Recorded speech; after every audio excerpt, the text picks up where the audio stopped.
Podríamos huir, esquivar la ley toda nuestra vida. Pero un niño como él no. Él no lo comprendería.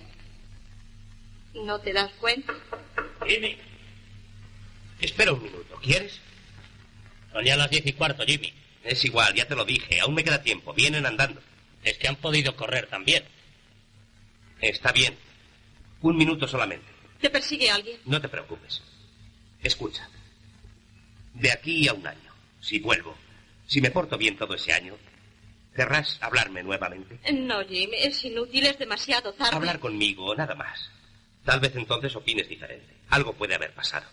Pueden pasar muchas cosas en 1 año. Pero tienes que decir y prometerme que hablaremos. De acuerdo. Podremos rehacernos. Ya lo verás. Tú espera y verás.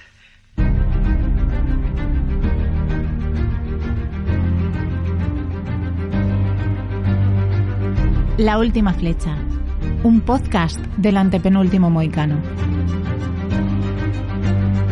Hola a todos, bienvenidos un día más, un mes más, un año más, un programa más, vamos a dejarlo así porque esto cada vez es más aleatorio, a La Última Flecha, un podcast del antepenúltimo mohicano, un programa donde desgranamos los grandes clásicos y donde aprovechamos para juntarnos porque apenas nos vemos ni nos oímos, y para vernos, juntarnos y oírnos, pues hoy tengo el placer de tener conmigo en el estudio, que esto es como si se hubiera alineado un planeta, a Emilio Luna. Muy buenas, ¿qué tal? Hola, ¿qué tal están todos? No sé ni hablar ya, la verdad. Me cuesta muchísimo, pero es que reconozco que apenas duermo. A ver, estoy viendo últimamente más cine y eso me reconforta, aunque la verdad es que me meto unos dramazos para el cuerpo que no son normales. Sí. Si ya de por sí hay una persona que llora en tu casa, que es un bebé, por si acaso ya más para llorar tú, de ¿no? hecho, anoche veía una película llamada Mi Pequeño Mundo, es una super drama sobre dos niños en un recreo, ¿sabes? O sea, tremendo. O sea, tengo un ojo para elegir películas brutal. Pero bueno, tengo ilusión. Hay que decir que esta semana ha habido un podcast especial de la Berlinale, fuera de La Última Flecha, con Miguel, que está aquí presente. Miguel, ya te saludamos. Miguel Muñoz Garnica, que también está con nosotros. Muy buenas. Muy buenas.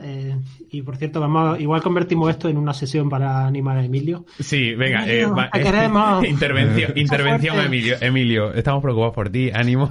Sí, no. me cuesta muchísimo en general pensar. De hecho, esta película la he elegido yo, pero le he dicho a Miguel que la presente él porque estoy súper cansado. Apenas he tenido tiempo para releer. Y me escribí notas hace nada a propósito de la película porque es un film, el del que vamos a hablar, que ahora le presentamos, que no había visto. Es decir, me encanta el western, y si lo había visto no lo recordaba, ¿no? Uh-huh. Y de hecho, durante estos meses, o durante los 2 últimos años, he estado con Miguel y Forte insistiendo de que era una película menor, ¿no? Y Miguel me decía, no, esta película es conocidísima, esta es una de las películas de Henry King más famosas, y yo la verdad es que no la tenía tanto en el radar. Y lógicamente sobre el papel es una historia que encaja conmigo perfectamente y con mi personalidad, ¿no? Entonces, pues la verdad es que la tenía presente. Tenemos un proyecto del que ya os hablaremos más adelante, Miguel, Forte y yo, editorial, ¿no? Y yo insistía en meter esta película y me decían ellos otros, pero Emilio, por favor, que esta película es muy conocida, nuestro proyecto es un poco más underground, ¿no? Entonces, es muy conocido. Y si estamos hablando de años 50, western y cosas underground, a mí ya me está llamando la atención. El caso es que, bueno, la vi pues ahora 1 año y pico. La había visto antes, lo que pasa es que no la tenía pues ubicada, ¿no? Y me apetecía mucho hablar de ella. Hace nada, tú mismo has hablado de esa película en tu programa. Sí, pero le dedicamos muy poquito tiempo, y creo que es una peli en la que se puede parar un ratito más. Y yo, lo que más aparte que la película me gustó mucho, salvo algunas cosas que después comentaremos en el análisis, lo que más ha logrado es que me interese el director, que es Henry King, ¿no? Que he visto, además que Miguel lo nombra mucho en muchos de sus textos y en muchas de las conversaciones que hemos tenido. y al igual que la película siempre la ponían un escalón por debajo del que debía tener, con Henry King me ha pasado lo mismo, que tenía un director con muchísimas películas, muy conocido, pero siempre lo ponían por debajo de autores como por ejemplo John Ford, ¿no? O similares, ¿no? Y tiene una carrera brutal con películas que me apasionan, ¿no? Interminable. Yo creo que son los directores con más películas de calidad, ¿no? Ya solo falta decir el nombre y el año. Emilio, da los honores y luego ya sí la tiene que presentar Miguel, que la presente. Pues vamos a hablar de The Gunfighter, El pistolero, de 1950. Escucha, dejo en el caballo. Ve a la jefatura y dile al sheriff que Jimmy Ringo está aquí. Date prisa. ¿De verdad es él? Anda, lo que te digo, corre.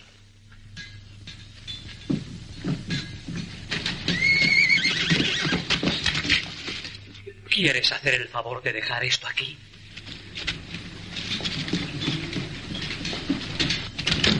Sheriff. Jimmy Ringo está aquí, sheriff. ¿Dónde? En el bar de Mac. ¿Va usted a matarle? ¿Quién te ha dicho que era Jimmy Ringo? Mac. Mac le conoce. Mac le llamó Jimmy. Ahora mismo está en el patio lavando.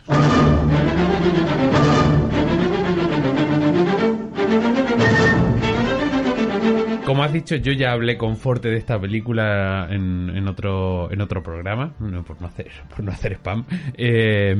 No se puede decir. Sí, en Cine Sin Ficción, pero hablamos solo 20 minutitos y la verdad es que volviendo a revisar la película le dedicamos poco tiempo. Siempre se me queda corto el tiempo con Forte cada vez que hablamos de una peli clásica. Y con esta creo que eso fue la primera que vimos, fue la primera que me recomendó, la primera que llevó a la sección, y la verdad es que hay muchísimo donde sacar y sobre todo hay muchísimo de lo que hablar por el nombre del que has hablado, de Henry King, que es el director, que es uno de los grandes directores clásicos y que es y no tan clásico. Y no tan clásico, es que claro, su carrera se alarga tantísimo y ha hecho tantísimo que al final es un director que lo abarca todo, porque ha hecho todo tipo de cine y ha trabajado en el Hollywood clásico durante todos los años de época, desde los inicios, desde el cine mudo, toda la época dorada. O sea, es un tipo que se alarga una barbaridad su carrera, y creo que es lo importante de esta película, no solo ya la película en sí, que como dices es una película mayor y es una película muy conocida, sino también que es que el propio nombre de Henry King merece la pena pues para hacer hincapié en esta peli. Sí, y además que añadir antes de que Miguel pues nos comente un poco qué es El pistolero y quién es Henry King, ¿no? En uno de los podcasts que grabamos a propósito de la película de Delmer Davis, El tren de las 3:10, la comparábamos con la película de James Mangold, en la que salimos trasquilados tú y yo, y es un ejemplo de narrativa súper concreta y súper efectiva, que la comparas con el cine actual. No es comparable, lógicamente, siempre lo decimos, códigos diferentes, pero hace unos días vi a un director mayor también, a la película de Dune, que supongo que te gustará mucho, no tiene nada que ver, no perdónenme ustedes este inserto, ¿no?, que he metido aquí, ¿no? Pero vi tu tweet de he visto Dune sin comentarios, o tu comentario, no sé si fue en el grupo o en el Twitter, pero he visto Dune sin comentarios y digo, madre de Dios. Tú ves un poco la narrativa, que es una narrativa heredada de la contemporaneidad, es decir, lo que se lleva ahora sin duda, cine de tendencia, y te das cuenta de lo que necesitan para contarte algo. O sea, necesitan 800.400 planos para contarte una cosa mínima, ¿sabes? Que una película como esta, que es muy sencilla en su planteamiento, que básicamente está rodada en interiores y se desarrolla en interiores. Que eso te iba a decir, que te gustan, porque la otra película que pusiste sobre la mesa fue El tren de las 3:10, y es también de un vaquero esperando dentro de una habitación. Sí. ¿Qué te pasa con eso? ¿Qué fetiche tienes ahí? Pues hay que decir una cosa, antes de ver The Gunfighter, pues lógicamente mi película psicológico era Sol ante el peligro, ¿no? High Noon, ¿no? Si es que son personajes que he leído en novelas, en cómics, he heredado como propios, ¿no? Y yo creo que, aunque yo pienso que yo soy así, en el fondo no soy así, ojalá fuese así, y me apasionan, ¿no? Entonces cuando vi esta película, lógicamente, pues se me vino a la cabeza Solante el peligro, porque las equivalencias son bastante evidentes en cuanto al uso de ciertos recursos y demás, ¿no? Y que es precursora una de la otra, es anterior. Sí, es anterior. El Pistolero son 2 años, creo que es del 52. Exactamente. Y tiene elementos pues son comunes. Yo creo que son películas totalmente diferentes, pero y complementarias, por supuesto, que muchas veces leo por ahí a muchos hater del cine clásico diciendo que son copias o que es mucho mejor una que la otra. No, yo no lo creo así. Tampoco creo en películas mejores y peores. No me gusta comparar, solo me gusta comparar estilos y sobre todo comparar tiempos, ¿no? Entonces, como decía, hablando de El tren de las 3:10 de James Mangold, pues pensando un poco todo lo que necesitaba para contar lo que era el asalto a un carruaje, aquí en esta película podemos ver que con un solo plano finiquita historias, ¿sabes? Y es algo que me gusta muchísimo y me parece ha sido un disfrute para mí poder ver esta película, ¿no? Y aparte que hay que decirlo, Gregory Peck siempre ha sido un actor que me ha gustado mucho. Sin duda, es un gustazo ver esta peli. Miguel, cuéntanos, porque tú tienes mucho que ahondar tanto en la peli como en la figura de Henry King. Sí, aquí Emilio me ha encalomado un poco lo que eran sus labores y he hecho una presentación de última hora así rapidita sobre King, porque lo decía adelante, es una figura que a mí me interesa muchísimo, que he estado viendo en los últimos años con bastante asiduidad. Y por ubicarlo un poco, yo diría que uno de esos grandes maestros que deja el cine clásico y que empiezan en el mudo, que empiezan cuando el cine está tomando forma básicamente y que llegan hasta los años 60. En concreto, en caso de King, su última peli es del 62 y la hizo con 80 y pico años. Murió con las botas puestas, como en la peli de Raoul Walsh. Y eso yo lo ubico pues, junto a otra gente que tiene los mismos, una trayectoria muy parecida, como Howard Hawks o John Ford, que son los más conocidos, como Raoul Walsh, que lo acabo de citar, o como 2 directores que también me gustan mucho y que quizás sean de los que menos se habla cuando se habla de esta generación, que es el propio Henry King y Alan Dwan. Hay muchos más, obviamente, pero yo creo que estos 5 quizás sean los más representativos de ese estilo de director, que el propio Hawks decía que ellos tenían un secreto que nadie más tenía porque se habían curtido en el mudo y se habían curtido en lo que era contar historias solo con imágenes y cuando pasaron al sonoro lo entendieron de otra manera con ese legado, ¿no? Y bueno, también que consiguieron sobrevivir en el paso de uno a otro cuando otros muchos directores se perdieron. Entonces King, voy a dar unos retazos biográficos porque me parece que es interesante su vida. Es un tipo de Virginia que era hijo de un granjero muy humilde que murió muy jovencito y dejó a su familia sin medios de subsistencia.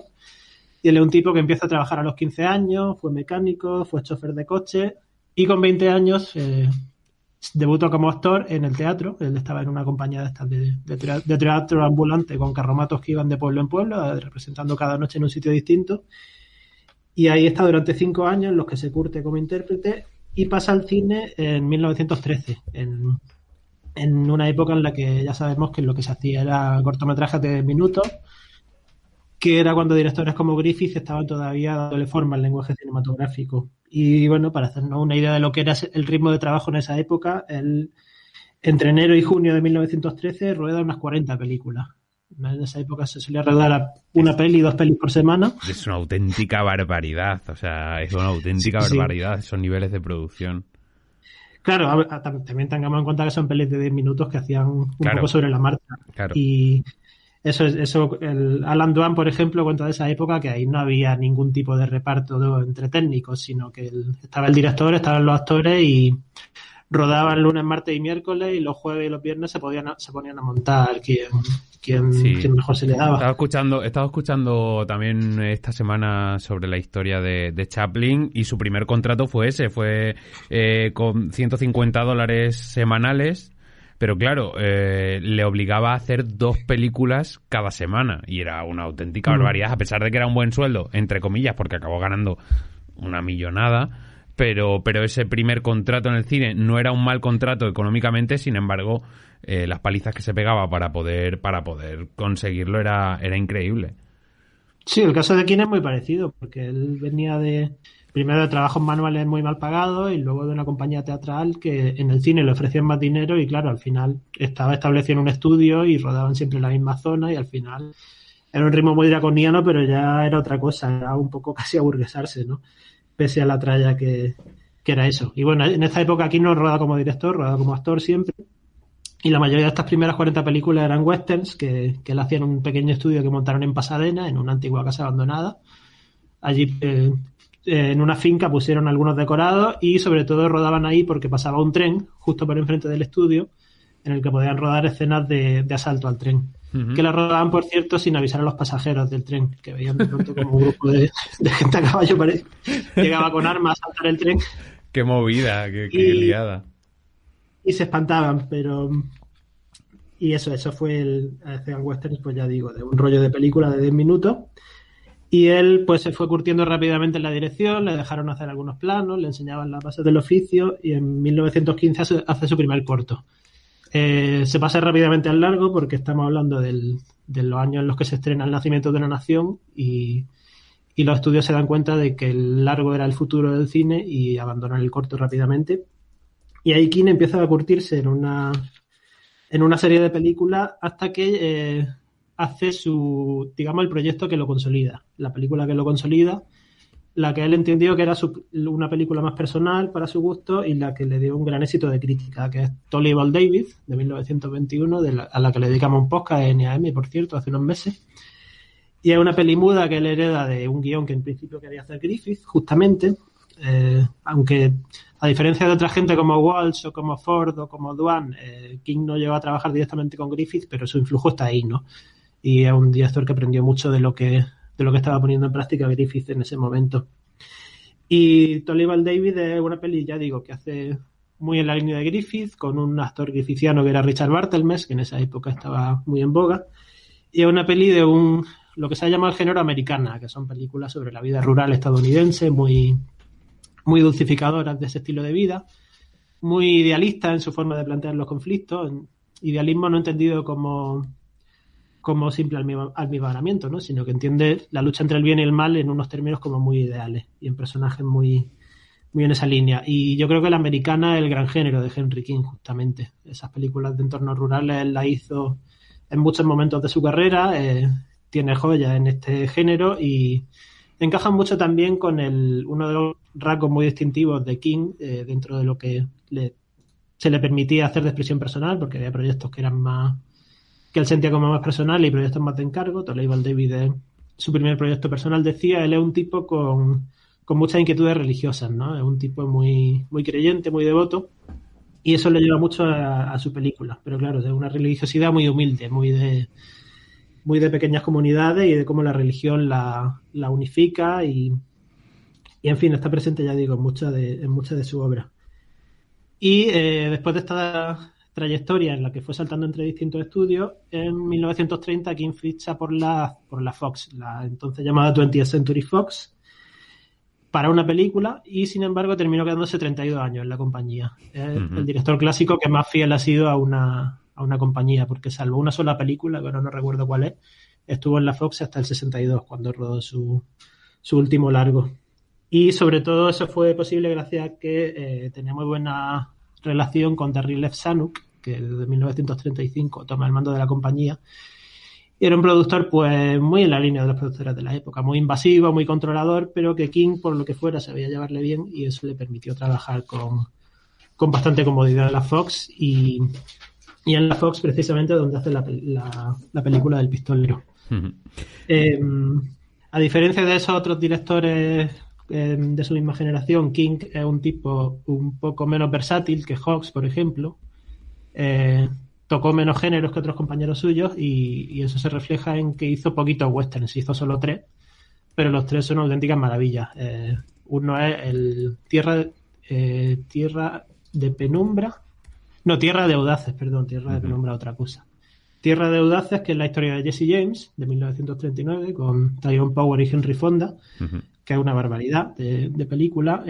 Tiene esta, El pistolero del 50 y El Vengador sin piedad, también con Gregory Peck del 58, que la he vuelto a ver para la ocasión y para mí es la mejor. Y yo creo que la más personal de King, porque trata mucho sobre la venganza, la redención y formalmente es súper aguda esa película. Hola, Jimmy. Mark. Vaya una sorpresa. ¿Cómo estás, muchacho? Muy bien, Jimmy. ¿Es una broma? No, soy el sheriff de aquí ahora. Bueno, me dejas de una pieza. ¿Y esos clientes no toman nada? ¿Son tus hombres? ¿Para mí? Pues no creo que los necesites, no trato de hacer nada. ¿Estás seguro? Mark, estoy ahora tranquilo, no quiero molestias. Marchao. ¿Qué haces aquí, Jimmy? Entré a tomar una copa. ¿Quieres tomar algo? No, gracias. Sheriff, Mark, no es una gran cosa, pero me alegro por ti, Mark. Me alegro. Gracias. Pero lamento decirte que tienes que marcharte. ¿Por qué? No estoy reclamado por ningún delito aquí, ¿verdad? No, pero tienes que marcharte y pronto. ¿Entiendes? Redención también habla esta película, El pistolero, como has dicho, de 1950, que es la peli que nos trae hoy aquí, para poner un poco en contexto a quien nos esté escuchando sin haber visto la película, que no creo que haya algún loco que lo esté haciendo, porque lo primero es ver la peli, porque es un peliculón. Pues nos pone sobre la mesa la historia de Jimmy Ringo, que es un legendario pistolero, que bueno, que ya se siente viejo y cansado de sus días de tropelías y de robos y atracos, y de ser, en este caso, el hombre, el pistolero más rápido del oeste. Decide retirarse y llevar una vida más tranquila como granjero. De repente, pues bueno, se va a dar cuenta de que por este pasado que tiene, pues va a ser un incomprendido y va a sentir la intolerancia del mundo que le rodea a lo largo y ancho del oeste americano. Y bueno, tras un encontronazo con una persona, con un hombre que le reta, de repente se va a ver perseguido por 3 hombres que van a ir a matarle, y decide ir a una ciudad a volver a ver a una antigua amante con la que le une un hijo y que hace mucho que no ve. Este es el planteamiento de la peli de algo de así. Yo ya empiezo a degüello aquí y la primera escena que sale en los créditos, estamos hablando de Jimmy Ringo, ¿no? Sí. Es el pistolero, ¿no? Ya nos marca un poco la pauta, ¿no? Es Jimmy Ringo, es un pistolero que es comparado como uno de los grandes tiradores, ¿no? del oeste, a la altura de Billy el Niño, de Jesse James, de Billy Hickok. Y eso marca un poquito, ¿no? el camino, ¿no? ¿Existió Jimmy Ringo? No, pero sí. Es decir, no, pero sí. Existe un personaje, una persona llamada Johnny Ringo, que se basa la película en algunas de las vivencias de este pistolero, que pertenecía a la banda de los chicos de Cochise, que era de la zona de Cochise, y que, bueno, tuvo una vida llena de muertos de por medio, y que estuvo en la cárcel varias veces, en la cárcel de Yuma, justamente, y que finalmente las crónicas hablan de que se suicidó, ¿no? Harto ya desde su vida, ¿no? Lo que pasa que allí suicidarse tampoco era tan sencillo en aquella época, y tanto Jesse James como Doc Holliday se atribuyeron que le habían matado a ellos. O sea, que no lo dejaban ni morirse tranquilo al hombre, y ellos decían que había muerto en un duelo, ¿no? Con los dos, además, cada uno por separado. Lo decía que había sido con él el que le había matado, ¿no? Y un poco en las vivencias de este hombre se basa levemente este Jimmy Ringo, que está protagonizado por Gregory Peck, que enseguida, como decimos, aparece un mensaje impreso en pantalla, ¿no? En el que te habla sobre esto que estoy comentando, ¿no? Y un poco el peso que carga este hombre que va a ese pueblo a intentar, no sé si redimirse, ¿no? Porque quizás no sea la palabra, no, pero es sí, pero al final no va buscándolo, pero al final encuentra... Busca un retiro, ¿no? A esa vida que ha llevado encima. Hay que decir que Jimmy Ringo, ese personaje en la película, además creo que lo nombran, tiene 35 años. Sí, lo dice, que dices, madre mía, vaya 35 años. Qué duros eran los 35 años del oeste, ¿eh? 35 años, tiene 35 años, está ya de vuelta, es un hombre con una fama tremenda, ¿no? Que ha dejado, ha matado como el personaje de Sin Perdón, ¿no? Que ha dejado atrás a todo tipo de muertos, ¿no? Y como dices tú, Dani, tras un incidente en una cantina con un personaje que tengo aquí apuntado el nombre porque es un actor que siempre me ha gustado mucho, que es Richard Jekyll, porque era el personaje del tren de las 3:10, que era el secuaz, ¿no? de principal, ¿no? Danny Prince se llamaba, no recuerdo más, Richard Prince, ya no me recuerdo cómo lo voy a buscar aquí porque yo ya que tengo aquí el ordenador delante no voy a caer en errores, ¿no? Pero es muy jovencito en esta película, es un actor que después hizo carrera, Richard Jekyll, en el mundo televisivo, ¿no? Aparecía en series de los años 70 y de los años 80, y tras tener un incidente con este chico que le desafía por ser quien es, ¿no? Que es el estigma que vive Jimmy Ringo, ¿no? Que en cada pueblo donde para, en cada sitio donde tiene que tener un momento de paz, siempre aparece un aspirante a sucederle, ¿no? Porque el hecho de matarlo le va a dar esa fama que todo el mundo ansía en un mundo que al final acaba imprimiéndose, ¿no? Y que en la leyenda, ¿no? Y todo el mundo aspiraba a eso, ¿no? A prevalecer en el tiempo, ¿no? Ya que no tenían otra cosa que hacer, la verdad. Yo creo que ahí lo plasma desde el primer momento, o sea, esa maldición que tiene que tener Charlie Prince, el personaje del tren de las 3. Charlie Prince. Que Ben Foster lo hacía en la película de James Mangold. Pues lo que digo, que yo creo que es una de las cosas que plasma lo plasma muy bien y lo plasma desde el minuto 1, es esa maldición del vaquero más rápido, del gran perseguido, de este hombre de este Jimmy Ringo, que ha tenido una vida pasada muy truculenta y llena de muertes, que se ha llevado por delante, como bien dices, a mucha gente. Quizá no tanta como la que la gente cree, porque luego también hablamos de esa leyenda y esa burbuja que se genera alrededor de este personaje. Y aquí yo quiero hablar un poco de cómo Henry King coge... Yo creo que con esta película adelanta un poco el western crepuscular, que quizá todavía no estaba en la época. Estamos hablando de los 50, el crepuscular empieza a mediados de los 50, ya finales, y quizá aquí tiene personajes que son completamente estereotipos del western. Estamos hablando de este vaquero más rápido del oeste, de un sheriff de buena ley pero con un pasado también un poco truculento, la chica que es la profesora del pueblo, que es la gran enamorada, el típico camarero simpático pero que también es mediosillo. También aparece la chica de mala vida que tiene gran corazón pero que al final no ha podido salir de ser la cantante del salón, y que además tiene relación con este pistolero.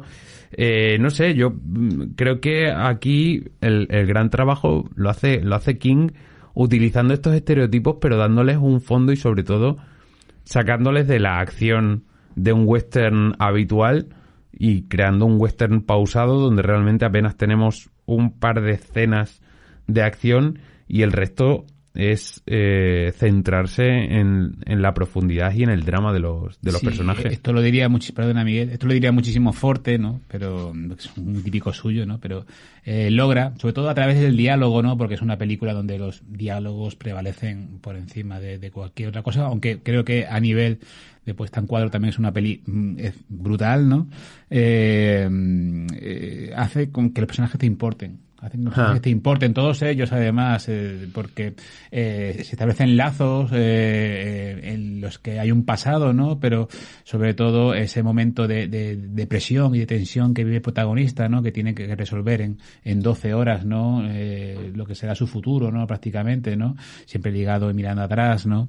Y van desfilando, como has comentado, una serie de personajes, ¿no? Y la verdad es que hace que la manera de describirlos, el tiempo que se toma para que los personajes hablen, dialoguen, vamos conociendo detalles de sus personalidades, hace que te importen, ¿no? Entonces es algo que hace muy bien King.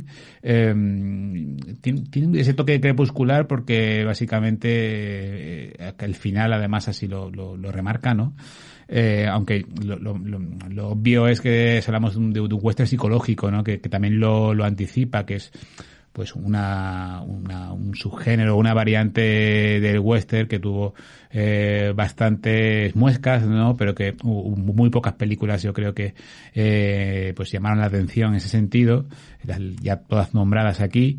Y El pistolero, pues también yo creo que es pieza clave de toda esta ramificación.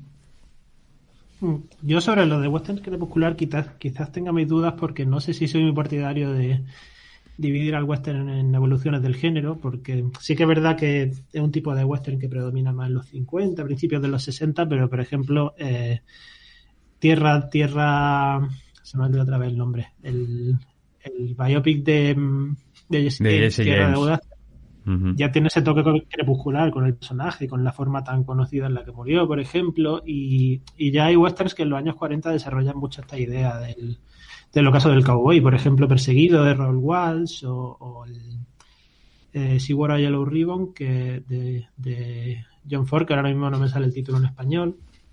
Y yo creo que realmente es que el western simplemente siempre ha explorado distintas variantes de los personajes. Yo creo que el western desde el fin de la etapa muda perdió, digamos, su estilo más celebratorio de la conquista del oeste y dio lugar a mucho más... La Legión Invencible, Miguel.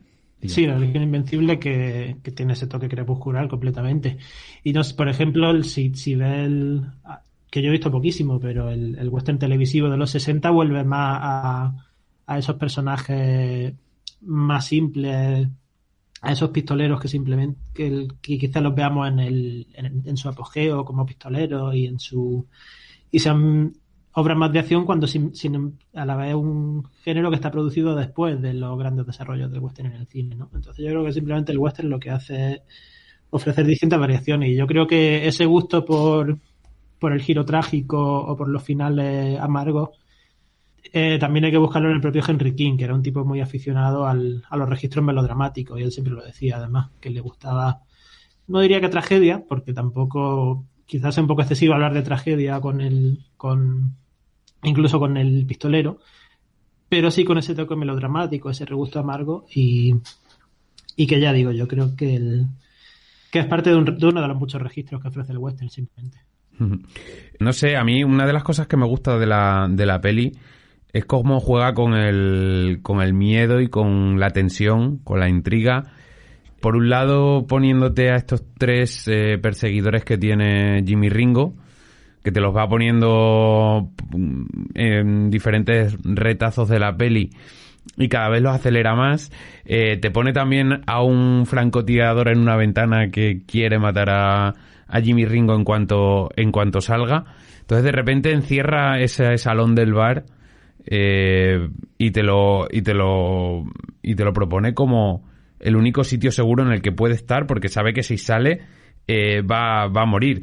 Y luego, por otra parte, también juega con la película a tiempo real, porque la película se desarrolla casi a tiempo real. 12 horas. Y a contrarreloj en este caso. Encima te mete la prisa de saber que habla de que los tres perseguidores, los tres hermanos que persiguen a Jimmy Ringo, van a llegar a pie, los espera a pie, por lo tanto, a mitad de la película consiguen caballos y saben que va a tardar menos. O sea, este tipo de resortes que utiliza están muy bien para luego seguir con una tensión y conseguir esa tensión en una película como dices, de diálogos, que al final es una película de diálogos y de personajes. No sé qué os parece a vosotros. Bueno, yo también tengo mis dudas con los de películas de diálogos, porque sí que es una película hipervisual y yo creo que el trabajo que tiene con el espacio es brutal. Hoy Miguel me quiere llevar la contraria. Miguel me quiere llevar la contraria. No, yo creo que no son compatibles. Es Emilio el que lanza lo de diálogos. Sí, yo lo sigo pensando. Es decir, la película se sustenta, sobre todo el diseño de personajes, se sustenta sobre el diálogo entre todos esos parlamentos que tiene privados, además, con el personaje principal. Yo creo que es clave, lógicamente, como dice Miguel, que ya te voy a dejar hablar, por supuesto, el tema espacial, ¿no? Es fundamental, ¿no? Y como he dicho antes, la puesta en cuadro, en este caso, o la puesta en escena, como queráis llamarla, yo creo que es primordial, ¿no? Y es un poco la base de la película, ¿no? Pero creo que, a diferencia de otros westerns de la época, yo creo que sí que tiene ese peso, ¿no? El diálogo, porque al final, bueno, es un poco la herencia del planteamiento de la película, ¿no? Estamos hablando de espacios cerrados y todo se basa un poco en esas interacciones, ¿no? Entonces, creo que para mí sí es importante, ¿no? Y al igual que lo que vas a comentar ahora. Sí, bueno, yo también quería decir, había hablado antes de western de interior, que lo hay obviamente, ahí no voy a llevar la contraria, pero un western de interior distinto, por ejemplo, pienso, simplemente porque la he vuelto a ver hace poco en El hombre que mató a Liberty Balance, que también es un western muy de interior, pero aquí este es un western muy de interior en el que importa continuamente el exterior, ¿no? Porque yo creo que uno de los grandes méritos que tiene el trabajo con el fuera de campo. La idea de que, aunque estés en un solo espacio, sea el salón, sea esa peluquería, sea esa habitación del hotel donde guarda el francotirador, o sea en cualquier punto del pueblo, siempre tienes la sensación de estar reconstruyendo mentalmente todo el espacio que hayamos visto antes, ¿no? Y en eso yo creo que incluso es como muy simétrica la película, porque nosotros podríamos hacer como un dibujo rectangular de la calle principal del pueblo donde pasa todo, con sus tiendas, su salón, sus casas, y ver cómo desde cada uno de los estaría el salón en el centro de todo, donde está el personaje de Peck escondido, y como desde cada uno de los lados, por un lado tiene a Hunt, a ese personaje que quiere matar al protagonista para apuntarse el tanto de ser quien ha matado al mejor pistolero del oeste. Por otro lado tiene a los tres hermanos a caballo que cabalgan hacia el pueblo para matarlo, y por el frente tiene a ese francotirador que lo espera en la ventana. Y eso es algo que la película nunca deja de hacer presente. Y incluso hay planos que son más evidentes en los que transcurren escenas de interior con vista al fondo, a través de cristales o lo que sea, pero incluso en las que no transcurren, siempre hay algo que nos está recordando que estamos en interiores, pero que lo que importa es lo que pasa en el exterior, ¿no? Y yo creo que esa es una de las claves del trabajo de King. Eso y cómo va enlazando de forma magistral distintos puntos de tensión. O sea, el ejemplo más gráfico que se me ocurre es cuando la maestra del pueblo y su hijo, que resulta ser la antigua amante del protagonista, ella se lleva al hijo a rastras de la escena, y por el fondo vemos de pronto aparecer a los tres hermanos a caballo, dentro del mismo plano, sin ningún tipo de corte, sin música que lo resalte, sin reenfoque, sin reencuadre ni nada. Los vemos aparecer de pronto, cruzarse con nosotros y sabemos identificarlo perfectamente, ¿no? Porque hemos estado alerta. Pero esa forma de trabajar el espacio sin ningún tipo de alarde, sin subrayado, es que es una de lo más brutal que tiene la peli. Creo que hay otro momento en el que creo que sale el sheriff con el ayudante y de repente se cruzan las viudas y cambia de escena.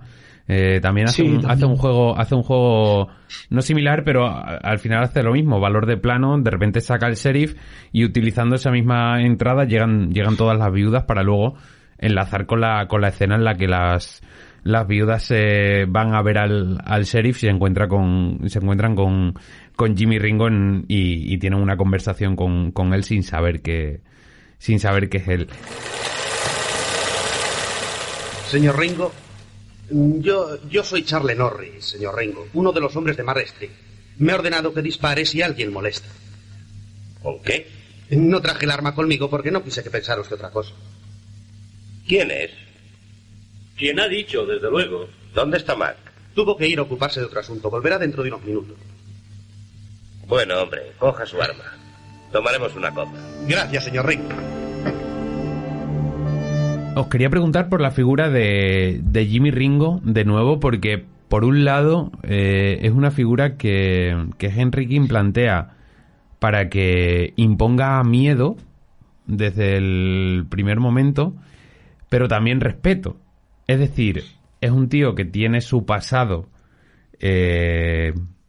con toda esa leyenda y esa burbuja que se crea alrededor de él, pero tenemos momentos en los que, por ejemplo, el camarero le tiene un respeto cuando le habla y dice y le trata de una forma cercana y sencilla, a pesar de todo. Pero luego, por ejemplo, tenemos ese momento en el que el ayudante del sheriff llega a defenderle y el ayudante del sheriff le dice: no, mira, es que he dejado la escopeta fuera por si acaso al verme entrar me ibas a disparar, y luego le dice: mira, que yo voy a estar aquí únicamente para cuidarte, para defenderte y demás. O sea que, a pesar de todo, a pesar de que todo el mundo conoce ese pasado suyo, luego al final es una figura que infunde respeto, y a mí es algo como para no... Sí, pero un respeto, no un respeto de te puedo matar en cualquier momento, sino que luego tiene un trato cercano como muy campechano, voy a decirlo así, sí, no lo sé, pero... Porque creo que vuelve al pueblo donde se crió prácticamente, ¿no? Donde vivió sus mejores años. De hecho, hay una escena que me gusta mucho en el que aparece un hombre de su edad y le dice que ha trabajado la tierra, que ha estado, ha prosperado como terrateniente y demás, y la mirada de Peck es de anhelo, ¿no? De haber construido una vida pacífica, haber construido una familia y haber vivido pues una vida convencional, que en el fondo es lo que anhela este personaje, ¿no? Poder retirarse y poder estar con lo que desea, que es su familia, es su antigua pareja, el hijo que conoció, que tenía, ¿no? Y aparte, bueno, es creo que es un componente que está, como dice Miguel, la película en determinados detalles o determinados planteamientos es magistral, ¿no? Y yo creo que uno de ellos es un poco la presentación de personaje femenino, ¿no? Del deseo, que representa una vida tranquila, una vida pausada, que es lo que al final anhela el personaje principal, y está presentado sin demasiados dramatismos, sin demasiados alardes, igual que la presentación que tiene con el niño, esa conversación que tiene con él en privada, ¿no? Me parece también de una hermosura tremenda, ¿no? Porque es sutil, no carga las tintas en ningún momento, y para mí me resulta muy muy emocionante, ¿no? Cómo describe eso, ¿no? Antes Miguel hablaba de cómo el exterior, ¿no? Influye en el interior de ese salón, ¿no? Y a mí hay una parte que me gusta mucho, ¿no? Y que es justamente, lo ha nombrado Miguel, el revuelo de los chavales, ¿no? Alrededor de la sí. Casa, que además muchas veces es un sonido que se traslada al interior, ¿no? Y se ve ahí, no se ve que hay una expectación, lo cual hace que esa sensación de prisas, ese momento de expectación que hay, ¿no? Traslade el muro. Efectivamente, yo creo que es un western interior, pero como dice Miguel, el exterior es tan o más importante de lo que sucede dentro, ¿no? Claro, y como si hubiera llegado una superestrella al pueblo, que eso es algo también que vuelve a decir lo mismo, vuelve a poner en valor esa figura del hombre más rápido del oeste y de la carga que tenías detrás. Bueno, es que el oeste americano se ha basado, lógicamente, esto lo hablamos en el primer podcast con Fort Apache, se ha movido en la leyenda, ¿no? Está sujeto y es como una salida de ese discurso oficial, ¿no? Y que replantea un poco lo que significa ser el héroe americano, que por aquella época era el tío que más imponía, o que más mataba, o era el más respetado, eran los tiempos que se vivían, y la violencia marcaba una sociedad, ¿no? Y marcaba un poco esa importancia, ¿no? Esa vigencia. Y yo creo que eso está muy a mí me encanta eso, porque además nos presenta a un hombre que ha vivido en sus carnes el ser, como dices tú, la estrella de toda celebración, ¿no? Y también pues choca un poco con otros retratos de otros personajes llevados a por ejemplo, hay nombrado aquí a Jesse James o Billy el Niño o Doc Holliday, ¿no? El personaje que mucho más adelante protagonizaba Val Kilmer en Tombstone, la leyenda de Wyatt, una película muy infravalorada que supongo que ahora Miguel vendrá y dirá que es una porquería, pero no la he visto, no la he visto, ¿no? Te vas a librar. Pero ese personaje que vemos con Johnny Ringo, lo vemos en personaje físico, ¿no? De Doc Holliday, ¿no? Con un gran Val Kilmer, por cierto, y también con un gran Carl Russell, todo hay que decirlo, que siempre os metéis conmigo con mis filias con los actores, pero el primero siempre fue Carl Russell. y ese tipo de personajes, ¿no? Que es una desmitificación en sí mismos, es algo que a mí me interesa mucho y que sorprende, ¿no? Que esta película sea de los años 50, ¿no? Porque podía haber encajado en épocas posteriores. Con respecto a lo que hablas de esa fama, hay un momento que tiene una conversación con el Marshal, con el sheriff de la ciudad, que es un antiguo amigo suyo y un antiguo compañero de banda, el Marshal Mark Street, y de repente, bueno, tiene una conversación además muy chula donde cuentan el por qué se separaron, por qué no volvieron a verse y cómo de repente este hombre que llevaba una vida igual que la de Jimmy Ringo, pues se ha reconvertido y ahora es el sheriff y es un sheriff de ley, es un tipo en el que se puede confiar tanto para un lado como para otro. Y hay un momento en el que le dice como ¿por qué fuiste capaz de cómo fuiste capaz de llegar a esta vida, ¿no? De conseguir cambiar. Y él le dice, yo no era tan famoso como tú. O sea, hasta ese punto llega el concepto de la fama que tenía Jimmy Ringo detrás. Miguel. Bueno, a mí me interesa mucho lo que has dicho al comienzo de esta intervención, cuando hablabas de cómo el personaje, el protagonista, tiene esa especie de tensión entre el miedo que genera en el pueblo y a la vez esa cercanía, campechanía, la llamabas tú. Y es que creo que otro de los puntos fuertes de la película es la cantidad de lecturas posibles o de vías de entrada que es el personaje. Yo creo que a nosotros como espectadores puede que la que más nos diferencie de cómo le ven los personajes sea que es más evidente que es un personaje cansado, que es un personaje un poco harto de esa fama que él mismo ha sembrado, y ese cansancio, esa decadencia no está en notorio para los personajes, pero es que ahí se concentran muchísimas cosas. O sea, está, por ejemplo, la carga de pasado que tiene detrás, aunque en la película la veamos desde esta visión crepuscular, nos da los suficientes datos como para saber que él era muy parecido a esos dos muchachillos que intentan acabar con él en la película, y que probablemente son una versión de sí mismo del pasado.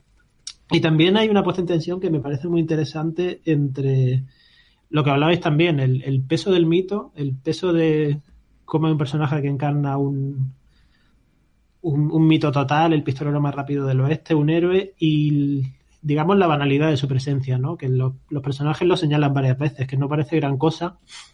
Y el propio King, aquí hay una anécdota muy, muy divertida, porque el propio King quiso alimentar esta tensión caracterizando al personaje de una vestimenta y una caracterización muy anodina, ¿no? Él cuenta que en el proceso de creación del personaje con Gregory Peck, lo que hicieron fue ver un montón de daguerrotipos de habitantes del oeste de la época y caracterizarlo a la forma de lo que veían.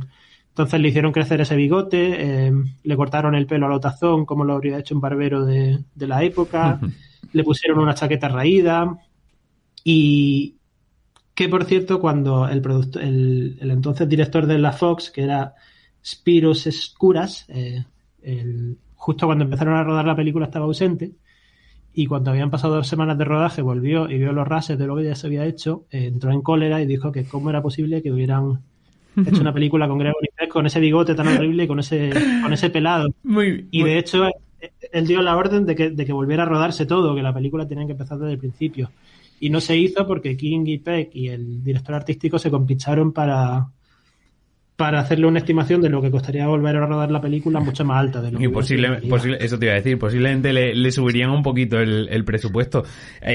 Para que la gente comprenda lo que era Gregory Peck en aquel entonces, estamos hablando de que su nombre aparece más grande que el de la propia película. Es decir, en la primera, o sea, aparece el logo de 20th Century Fox y aparece Gregory Peck, el pistolero. O sea, aparece más grande el nombre de Gregory Peck, que estamos hablando de que era ya un actor consolidadísimo y súper famoso, y como lo que llamaba la atención de ese momento era que Gregory Peck hacía una película western y era el gran protagonista. Posiblemente daba igual de que fuera o que no fuera, sino que estaba Gregory Peck.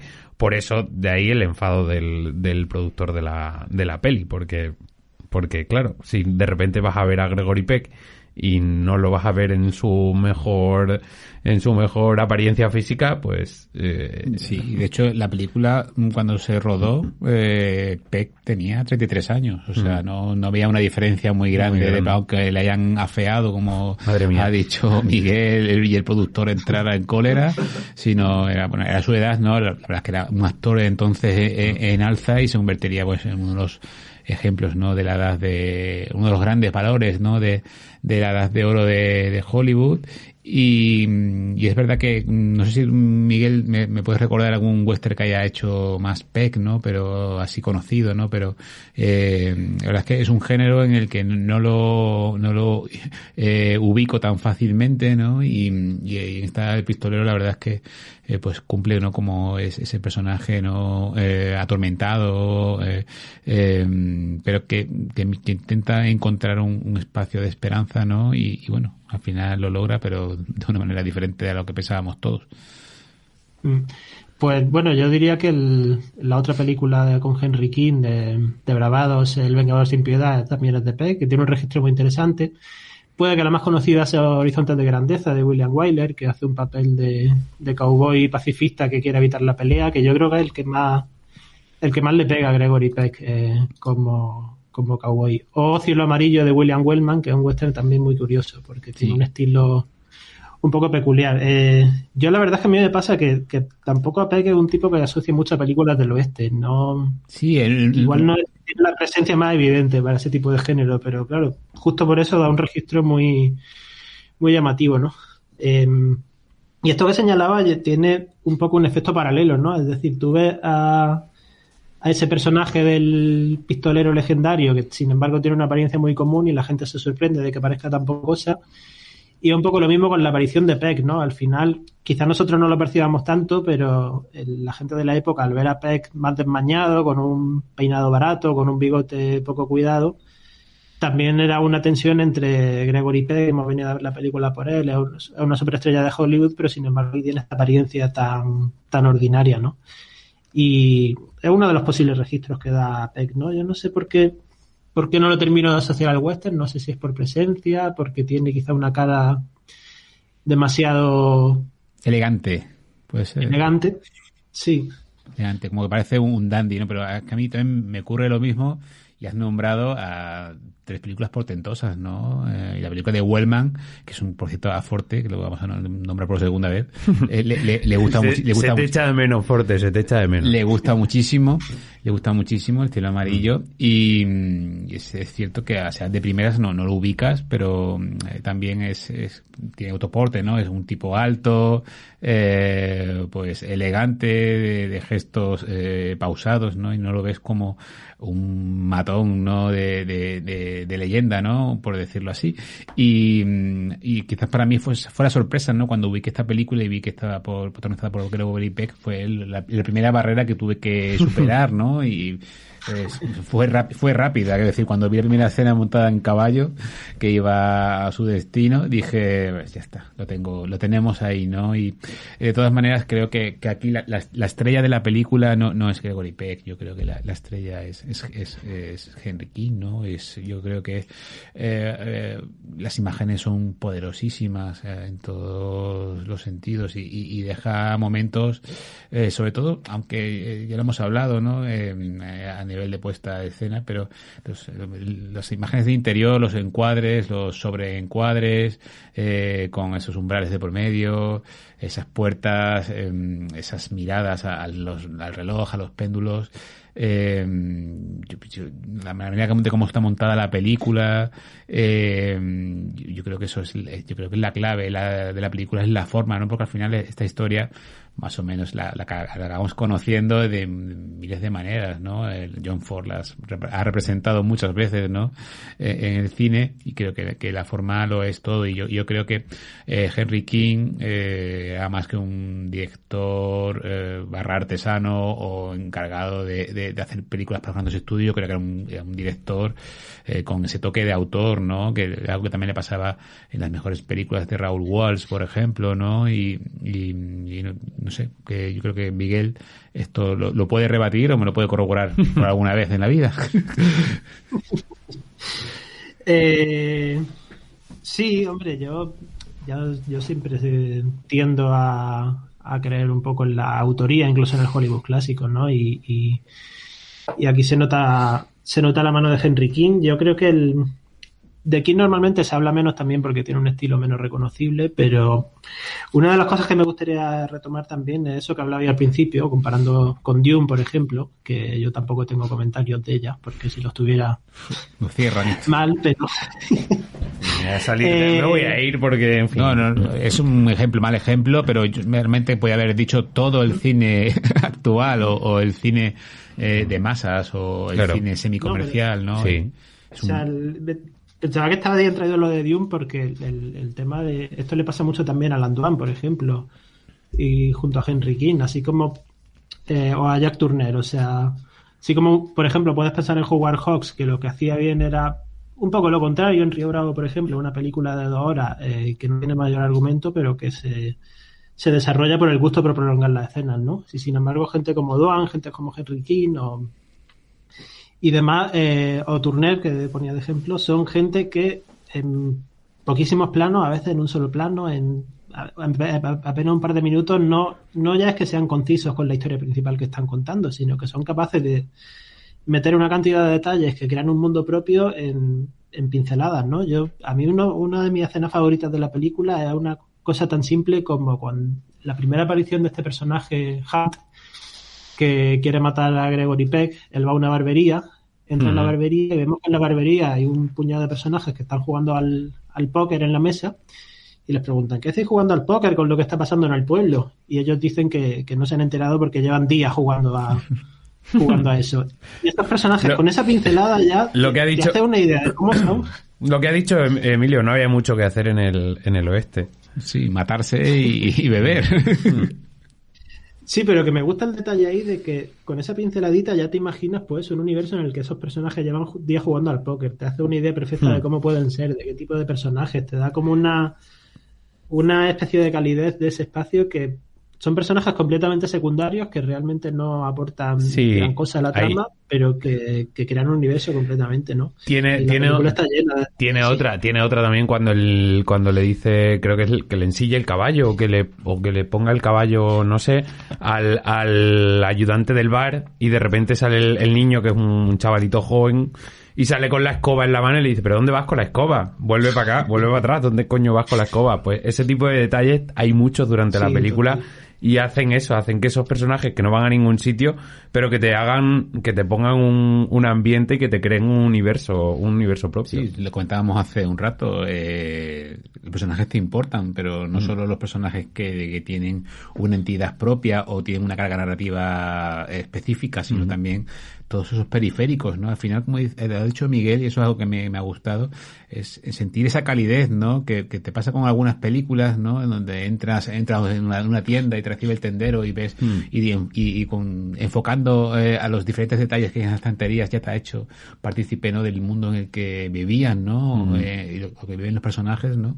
Y esto pasa un poco igual, ¿no? Va desfilando los pequeños momentos que sale fuera del salón y te vas dando y te va describiendo un universo, ¿no? Y te va contando un poco detalles, ¿no? De la época, detalles de los personajes, y también levantando, bueno, esa resonancia, ¿no? A la historia historia también, por otra parte, ¿no? Y es algo que a mí me gusta. Creo que a nivel de diseño, no solo de personajes, sino también de la narrativa, es una película muy rica, ¿no? Bueno, ya hemos repasado algunas de vuestras secuencias. Vamos ya a ir terminando. La tuya creo que ya has hablado de ella, pero bueno, Emilio, ¿tú? La he nombrado, sí. Bueno, es la segunda escena, prácticamente en un salón, con ese personaje protagonizado por Richard Jekyll, Eddie, que es consciente, ¿no?, de que está ahí una superestrella, ¿no? de la pistola, y intenta provocarla, ¿no? Y buscando pues conseguir unos galones con los que probablemente habrá soñado muchas veces, y todos los chavales jóvenes en esa época soñaron, ¿no? A través de la prensa o a través de la ficción, y así comienza esta escena que yo creo que para mí es primorosa. ¿Qué dice usted, señor Freys-Lebotton? Conforme, amigo. Sabía yo que el señor Freys-Lebotton no me lo despreciaría. ¿No te das cuenta, Eddie? Este es Jimmy Ringo. Está bien, este es Jimmy Ringo. Bueno, ¿y qué tenemos que hacer después? ¿Arrodillarnos? Ser un poco más correctos, digo yo. Señor Ringo, ¿Chu cree que le debemos guardar consideración por haber venido aquí? ¿Es cierto eso? No. ¿Qué dice, señor Ringo? Tendrá que hablar alto si quiere que le oiga. ¿Por qué no se abrocha los pantalones y se va a dormir? ¿Quiere usted probar a llevarme, señor Ringo? Escuche, amigo. Yo no he venido aquí a molestar a nadie. ¿Por qué no me deja que salga del mismo modo? Quiero saber primero lo que pretendió decir con sus palabras. Escuche usted. Acaba de invitarme. Ahora le invito yo y estamos en paz. ¿Qué le parece? Invítale de mi parte. No se trata de eso. Quiero saber primero qué pretendió decir con sus palabras. Escucha, Eddie. No hablo contigo. Hablo al señor Ringo. Quiero saber qué pretendió decir con sus palabras. ¿Por qué he de tropezarme con un fanfarrón como usted por donde quiera que voy hace días? ¿Qué es lo que pretende? ¿Jactarse ante sus amigos? ¿Está dispuesto a explicar lo que dijo o no? ¿A qué viene esto? ¿Ninguno de ustedes está encargado de este asno? Se lo digo en serio, señor Ringo. Eddie no lo dice con mala intención, señor Ringo. Entonces que Eddie no meta su nariz en mis asuntos y no quiere perderla de un guantazo. Me gusta, ¿no? Porque yo creo que aquí ya sabemos ya es la expansión, el despliegue de lo que va a ser el personaje protagonizado por Gregory Peck, ¿no? Está de vuelta, quiere estar solo, quiere un lugar donde descansar, y se va a enfrentar pues a la historia de su vida, ¿no? Una historia de muerte y huida, ¿no? En la que tendrá que ser el objetivo de las pruebas de todos los chavales, ¿no? Y la verdad es que es una escena que tiene su tensión, también tiene su punto de vista humano, ¿no? Y quizás es una escena que me llamó mucho la atención, y la verdad es que la he visto varias veces porque también representa un poco lo que era el cine de western de los años 50, ¿no? Y por eso es la escena que más me gusta. Además te juega un poco a la contra, porque realmente Henry King va a hacer una película en la que las escenas de acción son mínimas, y aquí tenemos una de ellas nada más empezar, que quizá como que te juega a decirte vas a tener mucha acción y esto va a ser todo el rato a este nivel, y no lo es, pero que aún así la escena es, como dices, es una escena súper potente. Además está resuelta, el corte está resuelto para que el personaje de Ringo parezca que sea tan rápido, sí, que deja las claras que ni siquiera se ve cómo desenfunda. Es imposible.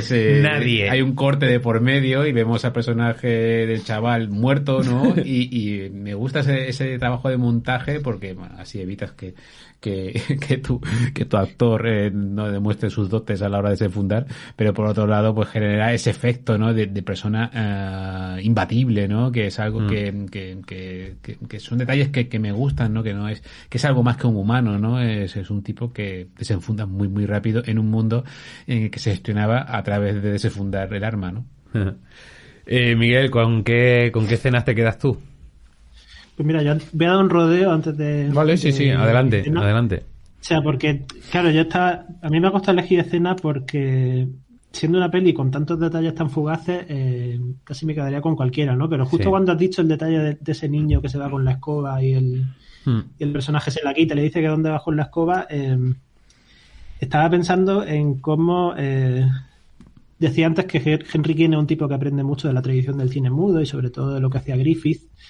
Y justo leyendo cosas de Griffith, una de las cosas que siempre decían quienes habían trabajado con él es que era un tipo que iba muy a la contra del tipo de actuación actoral que se hacía en el cine mudo. Normalmente asociamos el cine mudo con maquillajes muy recargados, gestos muy ostentosos, muy exagerados, y sin embargo cuando ves las pelis de Griffith las actuaciones son como un poco más naturales, ¿no? Y dicen todos los directores que Griffith era un tipo que estaba obsesionado con los gestos de los actores, que les decía que hicieran pocos gestos pero muy significativos y que sustrajeran todo lo demás.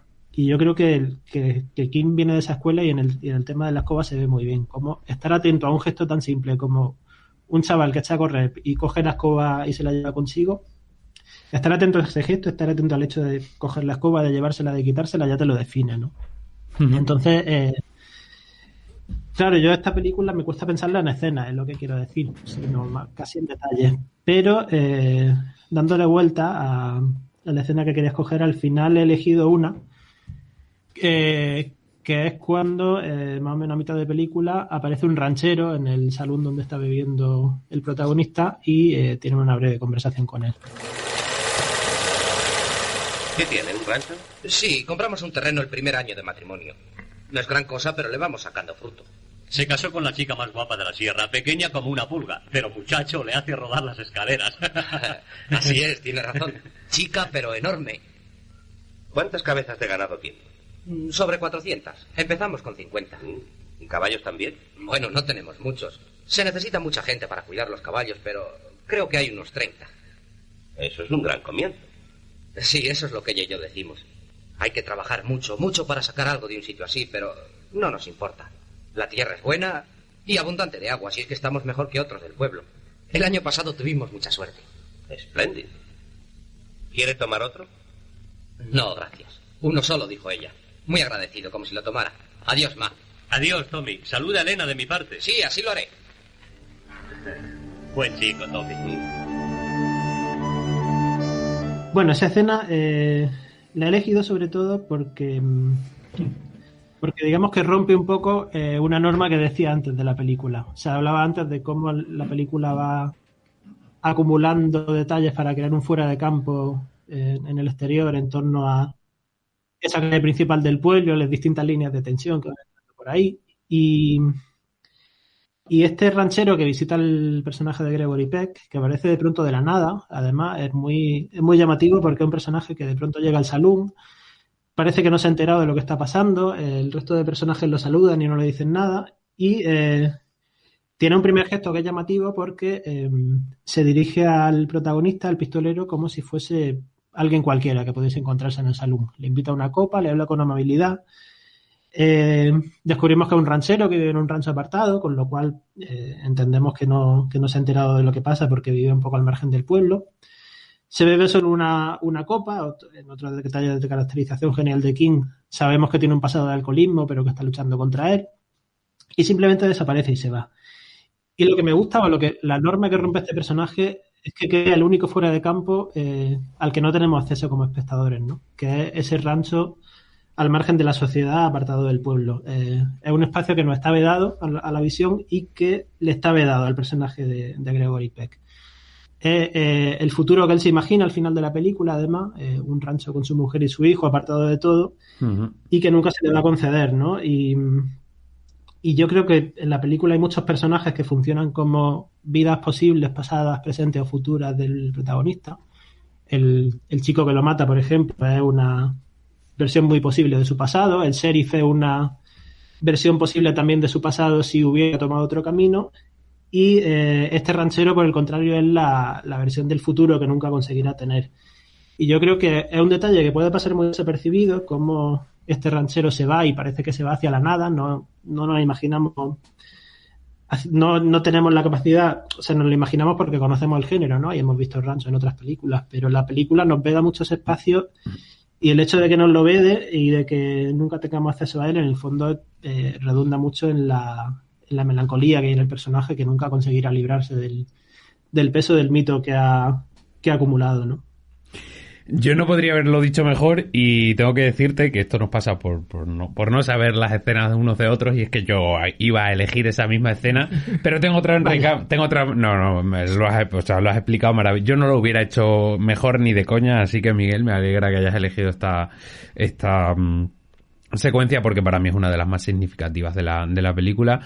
Me quedo con otra, que es la de las mujeres yendo al sheriff a quejarse y a decirle que tiene que ajusticiar a ese asesino que está encerrado en el salón, y cuando llegan al despacho del sheriff de repente se encuentran con Jimmy Ringo. ¿Qué opinas tú? Bueno, él proyecta marcharse, ¿no es así? Eso tengo entendido. ¿Tú qué te figuras que pasaría si intentas echarle? No creo que lo consiguiera sin perder la paz al mismo tiempo. Es lo que yo creo. ¿No puede usted arrestarle? Todavía no he hecho nada aquí para arrestarle. ¿Pero no está reclamado? No por mí, señor. Bien, yo aquí soy forastero verdaderamente, pero si se guían de mí les diré que esperen aún otra hora. Yo no haría nada que pudiera molestarle hasta después de las 10. Si entonces no se ha ido, que el sheriff cumpla con su deber. Que lo mate como a un perro. Exactamente, señora. Eso es muy razonable. ¿Qué dicen ustedes, señora? Está muy bien, me parece bien. muy bien. Entonces estamos de acuerdo. Sheriff, muchas gracias. Ha sido una idea razonable e inteligente. Las gracias a mí no, al señor Ringo. Pues claro, muchísimas gracias, señor Ringo. Señor Ringo. Señoras, por favor, vámonos de aquí, vámonos. Creo que aquí vuelvo a poner en valor el juego de Henry King a la hora de conseguir darle la vuelta a la situación de Jimmy Ringo en cuanto a la posición o al lugar en el que está. Ya hemos dicho que ese salón, salir de ese salón era algo peligroso, y en este caso está fuera. Y está fuera por una razón importante, y es que ha ido a librarse de ese francotirador que estaba apostado en uno de los balcones y le estaba amenazando de muerte. Y es cuando llegan estas mujeres, cuando encierran en la celda a este francotirador, de repente llegan todas estas mujeres y se encuentran con la figura de un hombre que está dentro del despacho del sheriff, que por supuesto las mujeres dan por hecho que tiene que ser también o un miembro de la ley o alguien cercano al sheriff, si no, no estaría ahí, y de repente se ponen a hablar de qué hace Jimmy Ringo en la ciudad y de que tienen que ajusticiarle. Y me encanta cómo mantienen esa conversación en la que ellas no saben que están hablando realmente con Jimmy Ringo, y cómo Jimmy Ringo intenta no justificarle, porque también él sabe el pasado que ha tenido, pero al menos hacerlas ver que están siendo prejuiciosas y que están directamente lanzando a la muerte a un hombre que ha podido cambiar y que realmente no ha hecho nada malo.